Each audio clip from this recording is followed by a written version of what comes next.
En este video vamos a hablar de el peor error que cometen los odontólogos que tienen un consultorio particular. Sí, es un error que básicamente los está desangrando a ellos y su negocio y que está haciendo que no sean rentables. Porque lo que pasa es que muchos de ellos me dicen: hey Luis, a mí me entra toda esta cantidad de plata, por decir algo, $10,000, pero yo nunca veo esa plata. ¿Dónde está? Entonces ellos van a hablar con el contador y el contador les termina diciendo: hey, esa plata se desapareció por que tú gastaste más de esto o se te olvidó aquel otra cosa, pero en realidad no se dan cuenta que el mal o básicamente ese error es algo que está conviviendo con ellos. ¿Cómo llegó eso ahí? Y está mucho más cerca de lo que ellos creen.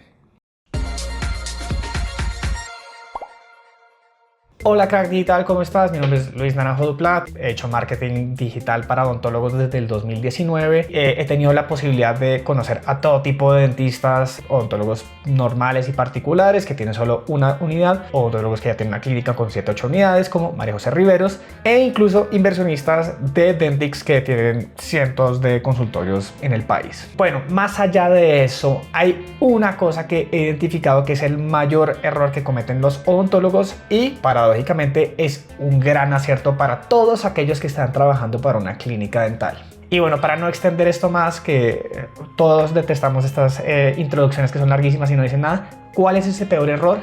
El pagarle a un especialista por comisión. ¡Hoy es un gran día para morir! Entonces, yo sé que esto puede ser un poco polémico y aquí va con esto, pero yo he visto que muchos odontólogos que tienen su propio consultorio están sufriendo porque le pagan a otro especialista un 30% de comisión. Ese es en los casos buenos. He visto otros en donde pagan 40, 50, hasta 60% de lo que ingresa un tratamiento al otro especialista. Y yo sé que esto puede generar como un malestar estomacal, que muchos pueden decir: este man es un estúpido, no sabe lo que está hablando, pero hay mucha ciencia detrás de esto y eso es lo que voy a aclarar en este momento. Yo he hablado de esto en varios otros de mis videos, entre los cuales están el de Profit First, Dental Moneyball. Te recomiendo que vayas y los veas, pero si todavía no los has visto, pues aquí te voy a dar un pequeño adelanto como tal. Lo primero que debemos tener en cuenta en este negocio es que es un negocio de costos fijos elevados. ¿Eso qué implica? Que la mayoría de los odontólogos tienen que gastar mucho dinero en cosas que, pues sí, valga la redundancia, son costos que no se van a ir. Y por lo general, ¿cuáles son estos costos? Son renta, servicios, que pueden ser entre el 5 y el 10, máximo 15%. Para un consultorio particular que apenas está arrancando y que tiene pocos ingresos, puede que sea un monto más elevado, pero no debería ser mucho más allá de eso. Por otro lado está la nómina, que debería ser entre el 15 y el 20% como tal. ¿Qué es eso? Tu recepcionista, tus asistentes, otros odontólogos generales que puedan trabajar en tu negocio haciendo tratamientos de odontología general. Y por último, el mercadeo, que está entre el 5 y el 10%. ¿Y qué es lo que pasa cuando hablamos de odontología? Que estos montos no son negociables, a menos que pues no quieras pagar rentas y servicios y quieras montar el consultorio en tu casa, que esa también es una opción, que no quieras contratar a nadie y que tú quieras ser soy la que barre, soy la que limpia, soy la que trapea, soy la asistente, soy la recepcionista, soy la odontóloga general, soy la especialista. Si quieres ser también no contratas a nadie. ¿Qué? ¿Estás retándome? Y pues también no tienes que pagar mercadeo si quieres depender 100% del voz a voz y que los pacientes lleguen cuando a la otra gente se le dé por recomendarte. ¿Qué es lo que pasa? Que estos tres ítems son inamovibles. Tú como tal tienes que cumplir con estos tres. Y basándonos en estos presupuestos, o más bien en estos porcentajes ideales de ingresos, lo que vemos es que entre el 60 y el 70% de los ingresos le quedan libres al odontólogo. ¿Y en qué se van esos 60-70? Pues por lo general se pueden ir otros 5 a 20% en lo que son materiales o laboratorios, y eso depende mucho del tratamiento. No es lo mismo quitar unas cordales, que no implica mucho en términos de materiales y de hecho podría ser casi que nulo, solo son unos guantes y ya. Y no es lo mismo eso compararlo a lo que sería a poner implantes, en donde ya implica un montón de materiales, como lo que sería pues obviamente el implante, la corona, tomografías, otros estudios, etc. Entonces, teniendo en cuenta esto, estamos hablando que entre el 60 y el 70% de los ingresos del odontólogo quedan libres después de pagar esos costos fijos y se pueden ir entre un 5 y un 20% adicional. En estos números ya nos empieza a quedar claro que alrededor de un 40-50% le queda al odontólogo, bueno, 40-60% le queda al odontólogo libre. ¿Y qué es lo que pasa y por qué este es el peor error? Porque para mí es inconcebible que un odontólogo decida que de esos 40-60% ese dinero se vaya al bolsillo de otro odontólogo. Hay destinos peores que la muerte.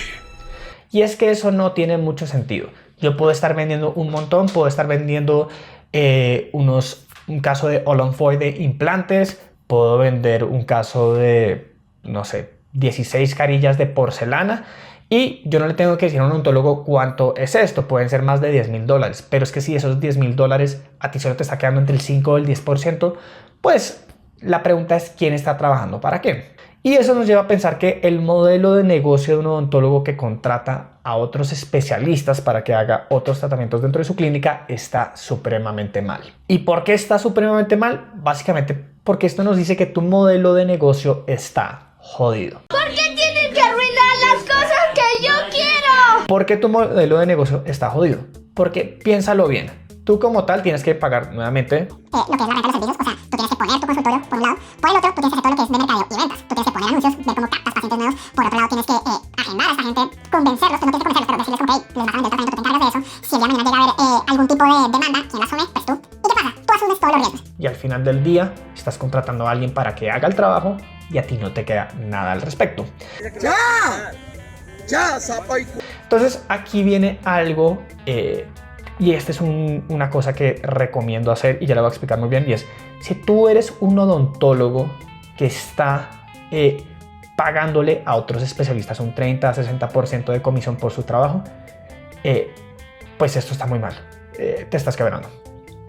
Y por el otro lado, pues si tú eres un odontólogo que está yendo a otra clínica y te dan 30-50-60% por esos trabajos, mi consejo número 1 es que no dejes ir a ese sitio. O sea, básicamente trabaja allá porque vas a ganar mucho más así que teniendo tu consultorio propio, a menos que tú decidas que tu consultorio no quieres que sea un consultorio, sino que sea una clínica dental de 4 o 5 sucursales y tú no trabajas, sino que eres el administrador o gerente. No quiero meterme tanto en ese camino, pero la realidad es que si tú estás yendo a otra clínica y te están pagando el 30-50%, vas a ganar mucho más ahí de lo que ganarías en tu propia clínica, y eso ya es muy viciante. ¡Qué buen servicio! ¿Y por qué pasa este tipo de cosas? Pasa esto porque al odontólogo le enseñan a ser empleado en la universidad, pero no le enseñan cómo ser un empleador o cómo tener su propia clínica. Y esto nos lleva a que como tal terminen cayendo en este modelo de negocio que está jodido. Y no es porque yo lo piense, sino porque hay modelos de negocio que son similares en los cuales uno puede ver una práctica distinta. Hablemos del caso de la música. Yo no sé si te gusta Bad Bunny o bueno, 21 Pilots, Red Hot Chili Peppers, lo que sea. Ellos para arrancar lo primero que hicieron fue llegar a un acuerdo con una disquera. ¿Y por qué llegaron a un acuerdo con una disquera? Porque como tal en su momento eran unos absolutos desconocidos y lo que hicieron como tal fue llegar a un acuerdo con estas disqueras que les hacía todo el mercadeo, los ponían en las mejores radios, a que sonaran en todos los mejores sitios, y eso como tal hizo que ellos empezaran a ganar fama. Pero si tú vas a ver cómo es el modelo de negocio de una disquera, es la disquera se gana absolutamente todo y el artista no gana un... ¿Y qué pasa? Pues digamos estos contratos son de larga duración, son de, ponle algo así, 5 o 10 años, y uno ve casos como por ejemplo el de Wisin y Yandel que se terminaron separando porque tenían un problema con la disquera, si es así, ¿cierto? Sí, pero si es así. Y al final pues termina siendo como un contrato en donde pues si tú eres muy bueno pues te terminas desangrando, pero también para la disquera puede ser muy contraproducente porque tú puedes firmar un contrato millonario con alguien que quizás no sea tan bueno. Entonces, ¿qué pasa aquí? Si tú te das cuenta, el cantante, que es el que uno reconoce, no gana nada. En contraste, lo gana la disquera. ¿Por qué? Porque ellos asumen todo el riesgo. Hoy en día, obviamente, existen otras alternativas como Spotify, en la cual tú puedes poner tu música ahí libremente, pero eso no quita el hecho de que tú tienes que hacer tu propio mercadeo. Eso por un lado. Bueno, tú dirás, Luis, pero listo, eso es música. ¿Qué tal si hablamos de otra parte? Hablemos de cómo es el mundo de los negocios para los escritores, ¿cierto? Digamos que tú escribes una obra maestra y eres una persona prodigiosa que está destinada a ser el próximo gran escritor y generar las mejores novelas. Pues tú tienes dos alternativas. Uno, te haces tu propio marketing y lo haces por medio de Amazon, pero a menos que seas muy bueno en marketing, las probabilidades de que te vaya bien van a ser muy bajas. Porque que tú seas buen escritor no significa que tú eres muy bueno para vender tus obras. O por el otro, tú puedes hablar con Penguin Random House o cualquier tipo de editorial y decirles, hey, yo tengo esta obra, alguno de sus editores lo va a leer y va a decir, wow, esta persona es muy buena, pongámosla aquí. Y tú sabes cuánto gana alguien en ese caso, como entre el 10 y el 20%. Entonces, ¿qué pasa ahí y por qué ocurre esto? Porque nuevamente, ¿qué ocurre aquí? La editorial pone la plataforma para que el autor sea reconocido. ¿Y qué pasa aquí? Si estamos hablando de una clínica odontológica, no es distinto. Hay gente, o sea, a menos que ya sea el mismísimo crack, no es tan bueno como probablemente dice que es. Y si es tan bueno como dice que es, pues porque no tiene su propia clínica dental. Esa es la pregunta número uno que uno debería hacerse. Si esta persona quiere obtener pacientes y ganar reconocimiento y ganar pacientes referidos, pues necesita una plataforma. Y esa plataforma como tal es tu clínica dental. O la clínica dental a la cual tú estás yendo, asumiendo que tú estás viendo este video porque eres alguien que gana entre el 30 y el 50%, en cuyo caso te recomiendo no dejar de ir a ese sitio, porque es como pensar que tú estás yendo a Penguin Random House o a una disquera tipo Sony y les estás pelando el 50%. En ese caso te diría, eres un crack, no los dejes ir. Gracias, me gusta el dinero. Pero bueno, asumiendo que tú eres un odontólogo que está contratando a otra gente, eso no tiene mucho sentido. Estamos viendo modelos de negocios que son como el de una editorial, que son como el de una disquera, en donde uno ve que la persona que es reconocida, que es el artista o el cantante o el escritor, el autor, no recibe nunca. Entonces, ¿qué tal si vemos otros modelos de negocio en donde es al revés? En donde la otra persona gana bastante y yo como tal, que pongo la plataforma, gano poquito. ¿Cuál es un modelo de negocio como ese? El dropshipping. Entonces, ¿qué es el dropshipping? El dropshipping es que yo voy, encuentro un micrófono como este en Alibaba que vale $20 y este mismo micrófono te lo vendo a ti en mi página web por $40, por decir algo. Entonces, obviamente, pues aquí el micrófono Alibaba se gana 50. Bueno, en este caso no sería Alibaba, sería el proveedor que le llegó a Alibaba, bueno, etcétera.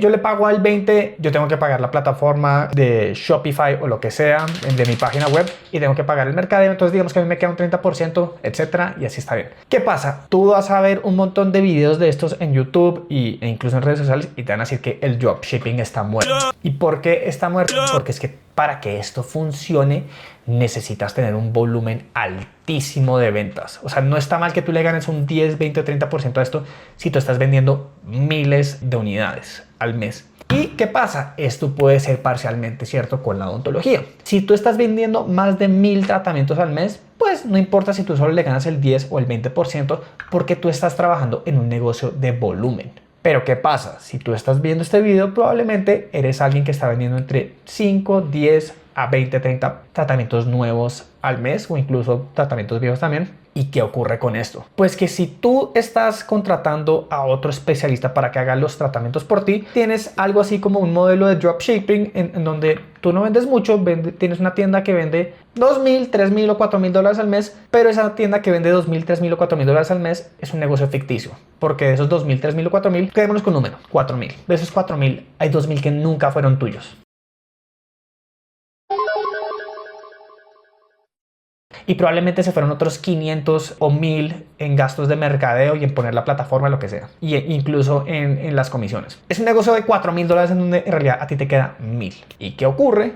Pues que muchos odontólogos tienen un modelo como este. Entonces, yo creo que hasta este punto he dejado claro por qué es una mala idea subcontratar a otra gente por un 30 o 60% de comisión como tal. Y esto nos lleva a la parte final de este video, que es ¿tú qué puedes hacer al respecto? ¿Tú qué puedes hacer si tú tienes una clínica dental en donde estás contratando un periodoncista para que venga a tu clínica o estás contratando a otro, no sé, alguien que sea muy bueno en diseño de sonrisas para que haga las carillas por ti? O digamos que tú eres un endodoncista y estás contratando a un ortodoncista para que venga y haga las ortodoncias. ¿Qué puedes hacer en este caso? Básicamente tienes dos salidas y te las doy en este momento. Opción número 1, dejar el mal hábito que tienes. ¿Y qué es lo que pasa? No hablemos en ningún momento de esto, ¿cierto? De el peor error, etcétera. Es todas las personas como tal tenemos hábitos buenos y malos. ¿Y qué es lo que ocurre? Que muchas clínicas dentales han creado el mal hábito y la mala creencia de que está bien subcontratar a otros especialistas y pagarles por comisión.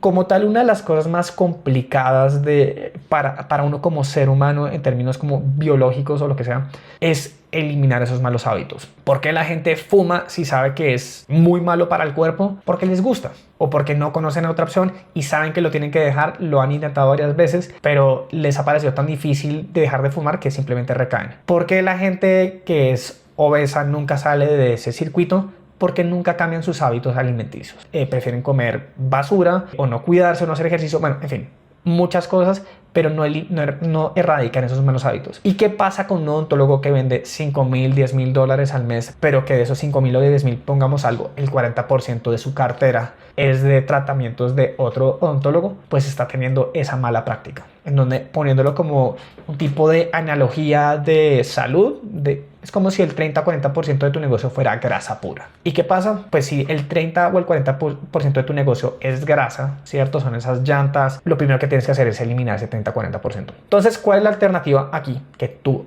dejes de contratar gente que haga eso. ¿Y por qué debes hacerlo? Dos cosas. Sí, mucha gente te va a decir que si tú ofreces más tratamiento vas a vender más, puedes vender un 50% más. Sí, lo que no te están diciendo es que también incrementan tus costos en un 40 o 50% más. Eso es lo primero. Lo segundo es que contratar a esta gente no es fácil. Contratar a un buen periodoncista, a un buen rehabilitador, a un buen ortodoncista es difícil. Entonces te toca salir a buscarlo. ¿Y qué pasa si este ortodoncista no puede? Pues no solo puedes tener a uno, tienes que tener a otro que te pueda ayudar con eso. Entonces no puede que no sean solo uno, sino 2 o 3 los que te toca salir a buscar. Por otro lado, viene la complejidad del tratamiento. Digamos que tú eres un endodoncista. Tú probablemente sabes algo de ortodoncia, pero dentro de todo no sabes muy bien cómo funciona eso, porque si lo supieras muy bien, pues tú lo harías. Porque no puedo hacer nada bien. Pero entonces, ¿eso qué implica? Te toca acomodar los procesos de tu clínica a la forma en la que trabaja el ortodoncista. Y lo que pasa es que este ortodoncista no trabaja igual que los otros 2 ortodoncistas que contrataste. Este probablemente trabaja con alineadores, este otro con flow jack y el otro con, no sé, brackets autoligados, lo que sea. Entonces, eso te implica agregarle un mayor grado de complejidad a tu empresa, porque tienes que no solo salir a vender 3 cosas distintas, contratar a 3 personas distintas, sino que tienes que acomodar los procesos de tu clínica, los tiempos, las asistentes, los materiales a las necesidades distintas de 3 especialistas distintos. Entonces, si tú quisieras que esto funcionara porque tú, digamos, de alguna manera eres terco y dices esto va a funcionar, tendrías que estandarizar los procesos para que tu clínica trabaje de la misma forma cuando sea fulanito, Juanita o Pepito, Pepita, lo que sea. Pero en todo caso, esto es un dolor de cabeza porque aquí solo hablamos de ortodoncia. ¿Qué pasa si tú le metes implantes? ¿Qué pasa si tú le metes carillas? Con las distintas formas que hay de hacer implantes, carillas. ¿Qué tal si le metes endodoncias, diferentes tipos de periodoncias, rehabilitaciones? Eso empieza a agregar un grado de complejidad muy distinto, en donde te toca salir a contratar mucha gente, entender sus procesos y hacer que tu equipo entienda sus procesos, buscar un montón de materiales. ¡Ya! Por si acaso, si tú eres de los que dice, hey Luis, pero es que yo contrato a alguien por 30, 40, 50, 60% y esa persona incluye los materiales, no importa. Sigue siendo un costo demasiado elevado para lo que tú estás haciendo. Y regreso a la analogía de la disquera, de la editorial, en donde tú estás prestando tu sitio como una plataforma para que la otra persona consiga sus pacientes, porque los oyentes de Bad Bunny no son de Spotify o no son de Apple Music, son de Bad Bunny. O sea, no importa dónde se mueva él, lo van a seguir a él. Y es lo mismo que pasa con un odontólogo que va a ir a tu clínica. Al final del día, si la persona es muy reconocida, el día de mañana cuando abra su propio consultorio, así tú le tengas un contrato, lo más seguro es que se van a ir con él, porque se quedaron enganchando con él. Pero bueno, eso es el primer ítem. Dejar de hacer eso, dejar de contratar gente ahí. Ahora sí viene lo chido. ¿Cuál es la alternativa como tal? Uno, empezar a contratar gente por salarios fijos. ¿Qué pasa aquí? Hay muchos que llegan y me dicen, Luis, pero es que yo ya contraté muchísima gente así y es súper difícil, se me van a los 3 meses, a los 6 meses. Por otro lado, yo antes los ofrecía en 40-50%, ahora solo lo he logrado en 30% y se me van y no hay nadie que quiera trabajar por eso. ¿Qué es lo que pasa? Lo primero a tener en cuenta es que nadie dijo que iba a ser fácil. ¿Y por qué no va a ser fácil? Porque toca retroceder y tener en cuenta que este es un mal hábito y mala práctica que hay dentro de las clínicas dentales. Ya hay muchos dueños de negocio, odontólogos, que se han dado cuenta, hey, esto no tiene sentido, y esto es algo que se va a demorar en revertir, pero hay varios que ya se están dando cuenta que esto de pagar tanto por comisión no es rentable, y lo único que están haciendo es dejarle el dinero al otro especialista, que puede que sea un amigo, un conocido o lo que sea. Entonces es no ofrecer eso, por un lado, y dos, empezar a contratar gente así. Entonces, si tú piensas que esto es difícil, te va a contar una historia muy buena. Hay una persona que yo admiro bastante, que es Sam Ovens, que es el fundador de Skool, y él cuenta que para fundar su plataforma de Skool, él tuvo que entrevistar a cientos de personas, a cientos de desarrolladores durante 2 años y medio para encontrar a alguien que fuera su socio. Estamos hablando de un socio que trabajara a su lado, le comprara su idea, entendiera qué es lo que él quería lograr y le ayudara a montar la plataforma. Entonces, ¿a qué voy con esto? Probablemente tu problema no es que te están dejando muy rápido, sino que estás siendo perezoso y no estás contratando a la gente correcta. Y es que contratar a alguien bueno es un trabajo en sí. Por eso hay departamentos de recursos humanos, headhunters. Si tú quieres contratar gente que esté dispuesta a trabajar por tiempo fijo, te va a tocar buscar más o cambiar la forma en la que estás buscando. Si tú estás yendo a las universidades más plays, pupis, fresas, como lo quieras llamar, pues probablemente ahí no lo vas a conseguir. Tienes que ir a otro sitio, a otro tipo de universidad, en donde tengan gente con menor grado de experiencia y que tú puedas ofrecerle ese tipo de acuerdos. Por otro lado, puede que incluso a este tipo de gente te toque capacitarlos. Hay muchas de estas cosas que pueden ocurrir. Y nuevamente, regresando a la analogía del modelo de negocio, digamos que esto es como la disquera. ¿Tú qué crees, que a Bad Bunny no le enseñaron a cantar mejor dentro de una disquera? ¿Que no le dieron tips de cómo ser mejor cantante? ¿O de cómo usar mejor su voz? ¿O de cómo montar un show mejor? Bueno, ¿qué crees? Así como eso pasa, tú puedes hacer lo mismo dentro de tu clínica dental, en donde tú puedes capacitar a tu gente para que sean mejores en lo que hacen. Esto no era parte del trato. Como tal, la alternativa aquí es no ser perezoso y literalmente remangarse, buscar la gente bien y estar dispuesto a entrenarlos. Ahora, si tú me dices, Luis, pero yo no puedo entrenar a alguien para que haga una endodoncia porque es que yo soy un ortodoncista, no sé endodoncia. Entonces, ¿qué hago ahí? Pues dejar de ofrecer endodoncias, como comenté en el primer lugar. Yo tengo un video de eso buenísimo, Dental Moneyball, en donde hablo de eso durante 1 hora. Te recomiendo muchísimo ver ese video. Probablemente el mejor libro de odontología empresarial que me he leído. No voy a entrar tanto en detalle, pero te recomiendo que lo veas. Pero el punto es eso. Lo primero que tienes que hacer es erradicar ese mal hábito. Tienes que bajar ese porcentaje de grasa, que probablemente lo tienes en un 30-40%, y llegar, o sea, si tú estás en obesidad, parece muy complejo pasar a sobrepeso. Y cuando estás en sobrepeso puede que te demores un tiempo y parezca muy difícil estar en un estado ya saludable. Y cuando estás saludable puede que ya parezca todavía más difícil estar súper acuerpado o lo que sea. Pero eso es algo gradual, no es algo que lo vas a lograr de la noche a la mañana, pero es algo que sí tienes que hacer. Tal vez no funcionen, burros. Bueno, y esto es todo por hoy. Solo te tengo 2 favores para el día de hoy. El primero es que le des me gusta y comentes este video. ¿Por qué? Pues porque si tú comentas y le das me gusta, me das a mí entender que el video está bueno y sigo haciendo más videos como este, porque más personas lo van a ver. Ahora, en cuanto a qué quiero que comentes, es una pregunta súper sencilla.